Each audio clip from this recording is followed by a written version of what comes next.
আপনি তো আসিয়ার বোন, আপনি তো যেদিন ধর্ষণ হয়েছে আপনি তো এখানে ছিলেন না? যেদিন ধর্ষণ হয়েছে সেদিন নিয়ে আপনি কিছু কথা বলছেন টেলিভিশনের সামনে, আমরা দেখেছি, সারা বাংলাদেশের লোক দেখছে। তো আপনি বলছেন, একবার বলতেছেন যে আমি ওয়াশরুমে গেছিলাম এই সুযোগে ধর্ষণ হয়েছে, আপনি আরেকবার বলতেছেন যে রুম থেকে বের করে নিয়ে ধর্ষণ করছে, আপনি আরেকবার বলতেছেন যে ধর্ষণের সময় আমি ঘুমোইছিলাম, আমি কিছু ঠিক পাইনি। আসলে কোনটা সঠিক?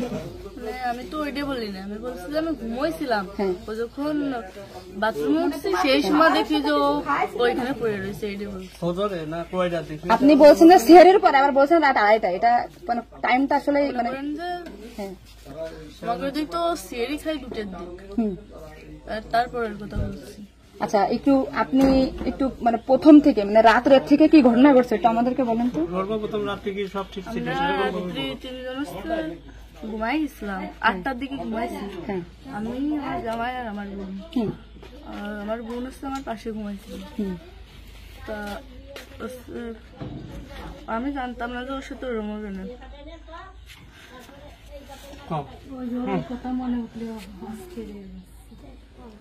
আপনি আসিয়ার বোন, আপনি ওইখানে ওই দিন ছিলেন এক ঘরের ভিতর, আপনার কথা মানে আপনি যা বলবেন সেটাই হবে। এই জন্য আপনাকে যদি ওরা ঘুমের ঘরে কিছু খাওয়াই থাকে আপনি বলবেন যে আমাকে ঘুমের ভিতরে কিছু খাওয়াই দিচ্ছে, আমি ঘুমাইছিলাম, আমি কিছুই জানি না, আমি সকালে উঠে দেখছি এটা। কিন্তু আপনি যদি বলেন যে রাত 2:30টার সময় হয়েছে, আমি তাহলে তো হবে না। আপনার কথা শোনার জন্য বাংলাদেশের লক্ষ লক্ষ মানুষ অপেক্ষায় আছে যে আপনি আসলে যেখানে ছিলেন, আপনি যেহেতু বোন, আপনার বাড়ি যে হয়েছে ধর্ষণটা, সেহেতু আপনি তো মানে জায়গায় ঘরে ছিলেন, আপনি যা বলবেন সেটাই হবে। কিন্তু আপনি যদি এরকম ভুল ভাল কথা বলেন তাহলে আলাদা বক্তব্য দিতে, আমাদের এখানে যা দিচ্ছে না টোটালি কিন্তু আপনি তো কি মাগুরা নিউজে আছেন না? আমি আছি মাগুরা নিউজে, আমি দৈনিক ঘরে ডেকে আছি। কাদের সাথে মিল না রাখে আসলে আপনার আপন বোন, বিষয়টা সেইভাবেই আসলে বলতে হবে। আর এখানে যে আপনি আপনার স্বামীরে বাঁচাই দিলেন বা আপনার শ্বশুরে বাঁচাই দিলেন এরকম না, কিন্তু এতটা সহজ হবে না। কিন্তু বরঞ্চ আপনার এই আপনি যদি তাল্টে পাল্টে কথা বলেন, বিবাদ কিন্তু আপনার নিকটেই, বিবাদ কিন্তু আপনার। আপনি এটা ঘুরে বেড়াচ্ছেন, এটা ঘুরে বেড়াইতে পারবেন না, আপনিও কিন্তু ওদের সাথেই যুক্ত হইতে হবে আপনার। তার মানে উনি একবার বলতেছে কি জানেন, আমি টয়লেটে গেছিলাম তখন ধর্ষণ হয়েছে, একবার বলতেছে আমি আমরা বিভ্রান্তিতে আসছি, বারে বারে আপনাদের কাছে আসতেছি শুধু এই একটা কারণে। কিন্তু মানে আপনাকে যদি কিছু খাওয়াই থাকে আপনি বলেন যে আমার খাওয়াইছে, আমি কিছুই জানি না, সকালে উঠে দেখেছি আমি এই অবস্থা।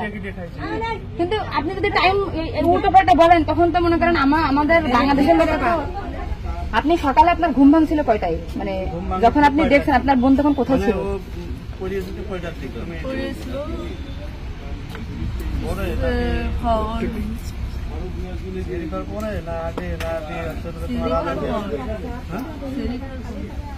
আপনি 8টার সময় ঘুমাইছেন, তারপরে কি আপনার ঘুম ছেড়ে খাওয়ার পরে ভাঙিছে? তার ভিতরে আপনি কিছুই জানেন না। আপনি এটা সুন্দর করে এখন যখন বললেন, কিন্তু মাঝে যে কথাগুলো বলেছেন এগুলো তো আসলে আপনি রিল্যাক্স হন, আপনি রিল্যাক্সে বলেন। এই আপনার ভাই, এগুলো আপনার ভাই, আমরা আপনার বোন, আসি আমার বোন, আসি আমাদের বোন, আমি নিজের এখন আসি। আপনি যদি এই কথা উল্টো পাল্টা বলেন, আমরা বাংলাদেশের লোক তো ডিপ্রেশনে চলে যাচ্ছে আপনার কথাই। রাত্রে আপনার ঘুমের ওষুধ খাওয়াই দিছে, এই খাওয়াইছে আপনার কে মনে হয়, কে খাওয়াইছে আপনার ঘুমের ওষুধ? আপনার শ্বশুর না আপনার স্বামী না আপনার শাশুড়ি? খাওয়ার সময় তো আমি আর আমার শাশুড়ি ছিলাম। আচ্ছা, আপনার কি মনে হয়, আপনার যেহেতু আপনি ওই বাড়িতে আপনার সংসার করছেন, আপনার মনে হয় কে খাওয়াইছে আপনাকে, মানে আপনার শাশুড়ি না আপনার শ্বশুর হতে পারে? আমার শাশুড়ি, শ্বশুর তো খাওয়ার সময় থাকে না, আমার শাশুড়ি তো থাকে। তাহলে আপনার কি মনে হচ্ছে আপনার এই ঘুমের ওষুধ আপনার শাশুড়ি খাওয়াইছে? কিন্তু আপনার শাশুড়ি যদি খাওয়াই থাকে তাহলে ধর্ষণটা আপনার শ্বশুর কিভাবে করলো? মানে ওনারা তো সবই জানে। তা আপনি কি এটা কখনো কি মেডিসিন আগে বলছেন যে তাই তো আপনার শাশুড়ির 3 দিন বাইরে থাকার কথা না, সবার আগে তো উনি অ্যারেস্টের কথা? আপনি কি এটা আমাদেরকে জানাইছেন, সোশ্যাল মিডিয়াতে জানাইছেন? শোনা এই যে আজকে আমরা হয়তো জানতে পারলাম যে আপনার ঘুমের বড়ি যে খাওয়াইছে বা ওষুধ খাওয়াইছে এটা আপনার শাশুড়ি খাওয়াইছে, তাই তো এদের পরিকল্পিত না, মানে পরিকল্পিত ছিল ওদের আগে থেকে। আপনার কি মনে হয়? মানে ওই যে আমার সাথে আর কথা ছিল, কিন্তু আমার সাথে পাইনি, মানে আপনার শ্বশুরের বা আপনার শাশুড়ির আপনার সাথে কোনো কিছু রাগারাগি বা কোনো কিছু আছে নাকি, বা কোনো টাকা পয়সা চাইছিল দেননি, এরকম একটা ক্ষোভ বা রাগ এরকম কিছু আছে নাকি যে আপনার সাথে আমাদের কাজ করতে? আসিয়া আপনাকে কি বলছিল যখন আপনি তখন আসিয়া আপনাকে কি বলে গেছে? গাড়িতে আর ভাইয়া আছে দরজা খুলে দিচ্ছে, আমি বলছি আমি তো ঘরের ভিতর ছিলাম, তাহলে আমি কিছু টের পেলাম না কেন? বলছে কি আমার হচ্ছে ঘরের বাইরে গেছে। এরপর থেকে তো আসিয়ার জ্ঞান না মানে ওইটুকু সময় ও অস্থির হয়ে যাচ্ছিল, আর আপু আসছে বাইরে, আপনার বাসা মনে বাইরে? আমার বাসা যশোরে, আমি যশোর থেকে আসছি। আমি শুধু ওনার একটা ভিডিও দেখে আসছি যে উনি উল্টো পাল্টা কথা বলতেছে, এই সঠিক জানা না। সঠিক কথাটা বলেন বলেন। আমরা ঘুমাইছিলাম, 8টার পর পরে আমি ঘুমাই গেছিলাম, আর বোনও আমার সাথে ঘুমাই গেছিল। তারপর এর মধ্যে কিছু ঠিক পাইনি, কিন্তু দৈনিকে সেরি খাওয়ার জন্য সবাই ডাক দেয়, কিন্তু সেদিন সেরি খাওয়ার জন্য কেউ ডাক দিছিল না। একদম সেরির পর উঠছি, সকাল হবে সেই সময় উঠে দেখি ও মেঝেতে পড়ে রয়েছে, দরজা খোলা ছিল। তা আমি ওটা বাথরুম থেকে দরজা আটাইয়ে ওটা উঠেছি, উঠে বিছানার পরে রাখছি, মানে জ্ঞান হারাইছিল না ঘুমাই পড়ছিল জানি না, কিন্তু নাড়াচাড়া লাগার কারণে উঠে গেছিল। উঠে করছে আপা আমার অনেক কষ্ট হচ্ছে আর জ্বালা পোড়া করতেছে। আমি ভাবছি খোলার পরে পড়ে রয়েছে, এর জন্য ওরকম হয়েছে। তারপরে ও ঘুমাইছিলাম না কি জানি না, আমি কিছু চুপ করে ঘুমাই পর। তারপরে আমি ঘুমাই গেছিলাম, সকালে ভোরে 6টার দিকে ও করছে কাঁদতেছিল আর বেগে বেগে নিঃশ্বাস নিচ্ছিল।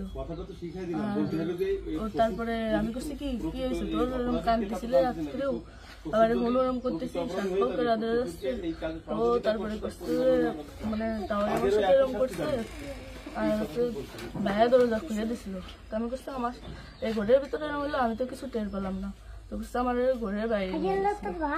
আপনাকে একটা ছোট প্রশ্ন করি, কিন্তু আপনি এর আগে টেলিভিশন থেকে আপনার ইন্টারভিউ নিয়েছে, আপনি বলছেন যে রাত 8-এর দিক হয়েছে আনুমানিক, তারপরে এই হয়েছে, আপনি মানে এই মাঝের এই কথাগুলো তো আপনি জানেন না। সুন্দর, এখন আপনার কথা ভালো লাগছে, আপনাকে থ্যাংক ইউ। এই যে মাঝের যে কথাগুলো এগুলো আপনি কেন মানে ভয়ে বলছেন নাকি ওদের বাঁচানোর জন্য বলছেন? আমার তো ভয় দেখানো হয়েছিল। মানে কথাগুলো যে বলছেন এটা কি আপনাকে শেখাই দিয়েছেন নাকি আপনি নিজের থেকে বলছেন? তাহলে আপনি নিজের থেকে মাঝের যে কথাগুলো আপনি স্কিপ বলছেন, এটা তো আপনার বলা তো অন্যায় হয়েছে। তাহলে আপনি নেক্সট টাইম মানে আমরা খুব মানে আমি আপনার ভিডিও 100 বার দেখেছি, 70টা জানা জানি। আজকে দেখেন আমি যশোর থেকে আসছি, আপনাদের ওই বাড়ি গেছিলাম আমি, ঠিক আছে? ভয়তে সবকিছু উল্টো পাল্টে গেছে, এক কথায় মানুষ সবসময় বারবার জিজ্ঞাসা করে মাথার ভিতরে উল্টো পাল্টা হয়ে গেছে। আচ্ছা ঠিক আছে আপু, শুনো আপনি নেক্সট টাইম থেকে আপনি এই সঠিকটা মানে এই যে ঘুমাইছিলেন সকালে এটা হয়েছে আপনি এটা বলবেন, কিন্তু মাঝের কথাগুলো আপনার এক্সট্রা বলার দরকার নেই, বললে আমরা বিভ্রান্তি হয়ে যাই। ঠিক আছে, যাক এখন বুঝলেন তো কাহিনী।